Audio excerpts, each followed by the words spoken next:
दोस्तों, आज हमने जो कहानी लिया है उसकी लेखिका हैं डॉक्टर सुनीता। हिंदी में एमए और पीएचडी है। हिंदी, अंग्रेजी और पंजाबी पर समान अधिकार रखने वाली लेखिका ने कई अनुवाद भी किए हैं। आज की कहानी का नाम है एक थी भगती। तो आइए चलते हैं कहानी की ओर। इस कहानी के पहले भाग का नाम है मैं भी आ जाऊं खेलने। एक थी भक्ति, मेरी प्यारी सहेली, भोली और खिलंदड़ी, मगर लड़ाकी भी तो कितनी थी। वह प्यारा सहेलीपना और उसका बात बात पर गुस्सा होना दोनों ही लाजवाब थे। तब मैं छोटी सी थी, बहुत छोटी, कोई 4 बरस की, अपनी नानी के पास रह रही थी सालवन गांव में। वहीं भक्ति भी थी, मेरी ही उम्र की या शायद मुझसे कुछ बड़ी। हमारे पड़ोस में ही घर था उसका, हमसे थोड़ा ऊंचा, टीले पर। एक बार उसे उझकते देखा छत से। मैं नानी के आंगन में अकेली अकेली खेल रही थी अपने लकड़ी के खिलौनों से, काठ का हाथी, काठ का घोड़ा और गुड़िया गुड्डा।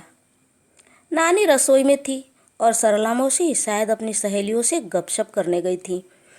अकेले खेलना कितना उबाऊ था, पर मैं नई नई आई थी सालवन गांव में, किससे खेलती। भक्ति को 2-1 बार छत से झांकते मैंने देख लिया था। सोच रही थी क्या बुला लूं, पता नहीं मेरे कहने पर आएगी या नहीं। पर पहल उसी ने की। एकाएक उसने वहीं से आवाज़ दी, क्या खेल रही हो गुड्डी, मैं भी आ जाऊं खेलने।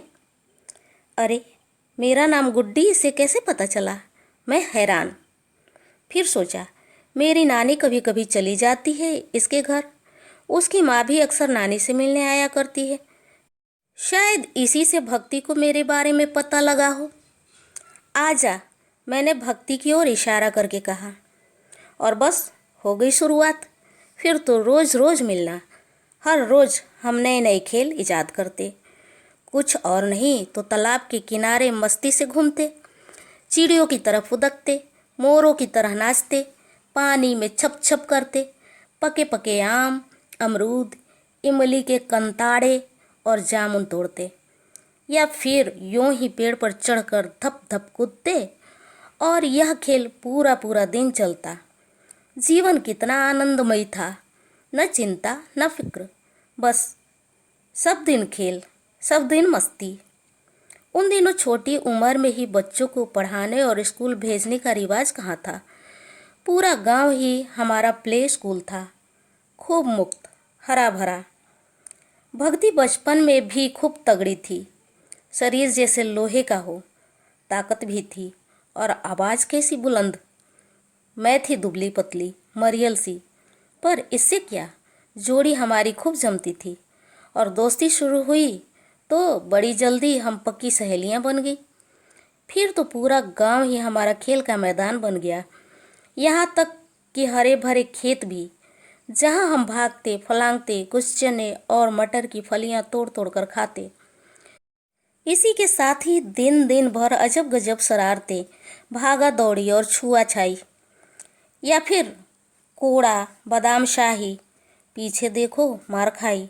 बड़ा विचित्र खेल। भागो भागो भागो, वरना भागते भागते सांस फूल जाती, पर पैर थमते ही नहीं थे, कहीं पकड़ाई में ना आ जाए।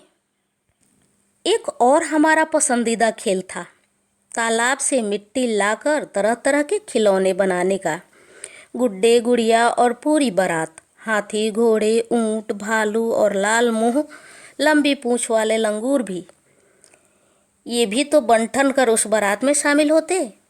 कितने चाव से हम बनाते थे ये मिट्टी के खिलौने, कोशिश करते हर बार कुछ नया हो। कभी आँख नाक मुंह हाव भाव, कभी खड़े होने का अंदाज, फिर सुखाकर उन पर चित्रकारी, फिर खेल। खेल खेल में झगड़े टंटे और रोना रुलाना भी, पर अंत होता हमेशा धौल धप्पा और हा हा ही से। तो आसमान के पेड़ पौधे फूल पत्ते और जोहड़ का पानी भी हमारे साथ हंसता। राह के कंकड़ पत्थर और मिट्टी के ढो भी हंसते। यही खरमस्ती तब भी चलती जब भक्ति हमारे गांव में खेलने आती और खेल खेल में हम घर की सारी चीज़ें उलट पुलट कर तूफान मचा देते थे। नानी भी बीच बीच में उझक कर देख लेती और खुश होती, पर कभी कभी हंसकर आंखें भी तरेरती थीं। कैसी लड़कियां हैं, इनकी धमाचौकड़ी थमती ही नहीं। नहीं थमेगी जी, नहीं थमेगी, मेरी ओर से भी भक्ति ही जवाब देती निडरता से।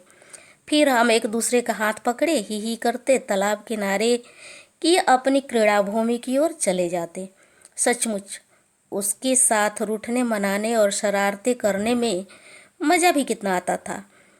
पूरे गांव में हम दो सहेलियों की जोड़ी मशहूर थी। मैं तो शहर से आई थी, पर वह थी ठेठ गांव की अल्हड़ लड़की, जिसे कोई चिंता कोई फिक्र नहीं। हर वक्त दमकता चेहरा, आंखों में गर्व भरी चमक और चाल ऐसी कि वह चलती कूदती फांती तो मुझे धरती डगमगाती हुई लगती। पर यही तो बचपन का आनंद था। भक्ति इतनी प्यारी, अलबेली और जिंदगी से भरपूर थी कि आज भी उसका नाम लूं तो पिछले 40 वर्षों की लंबी खाई को लांघती फलांगती हुई वह एकाएक मेरे पास आकर खड़ी हो जाती और हंस हंस कर गुदगुदाने लगती है। इस कहानी के दूसरे भाग का नाम है नानी और नाना जी। तो कल हम नानी और नाना जी के बारे में जानेंगे। चलते हैं, कल फिर मिलेंगे।